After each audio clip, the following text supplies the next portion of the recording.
எதிர்வரும் சட்டமன்ற தேர்தலில் திமுக சார்பில் போட்டியிட விருப்ப மனு அளிக்க ஏராளமானோர் குவிந்ததால் தேனாம்பேட்டை அண்ணா அறிவாலயம் பகுதி திருவிழா போல காட்சியளித்தது.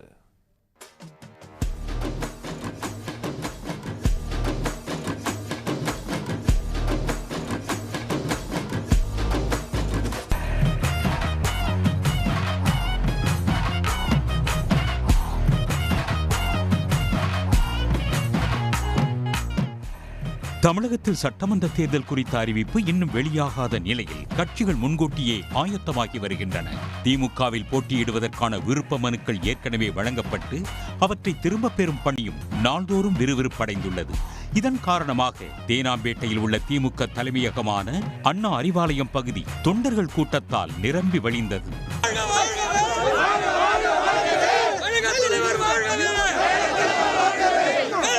விருப்ப மனு அளிக்க வந்த சிலர் செண்டை மேளம் பறை இசையுடன் ஊர்வலமாக அறிவாலயத்துக்கு வந்ததால் அப்பகுதியே திருவிழா போல் காட்சியளித்தது.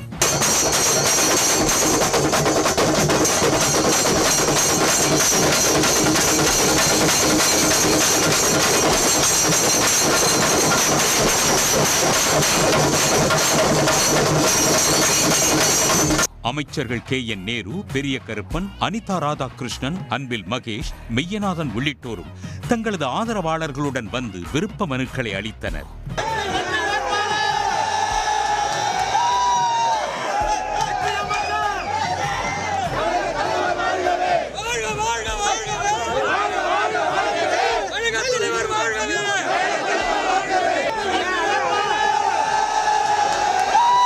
அமைச்சர்கள் மட்டுமின்றி தற்போதைய MLAக்கள் கதிரவன் உள்ளிட்டோரும் விருப்ப மனுக்களை பெற்று பூர்த்தி செய்து அளித்தனர்.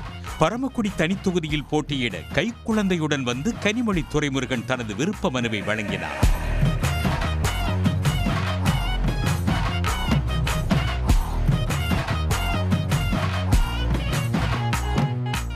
திராவிட அரசியலில் பெண்களுக்கு அதிக முன்னுரிமை கொடுக்கறதுனால என்னோட ஆர்வம் அதிகமாக இருக்கும். சமூக முன்னேற்றத்துக்காக பெண்கள் அனைவரும் பாடுபடணும்னு நினச்சி நான் ஃபர்ஸ்ட் எடுத்து வச்சிருக்கேன். எனக்கு பின்னாடி வர்றவங்களுக்கு நான் ஒரு வழிகாட்டியாக இருப்பேன்.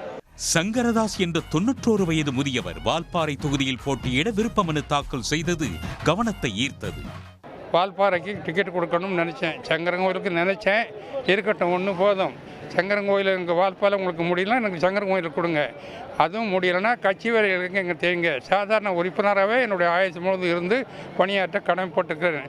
முதலமைச்சரின் மகளிர் உரிமை தொகை, மக்களை தேடி மருத்துவம் உள்ளிட்ட திட்டங்கள் மக்களிடம் வரவேற்பு பெற்றுள்ளதால் இளம் பெண்கள் பலரும் திமுக சார்பில் போட்டியிட விருப்ப மனு அளித்தனர்.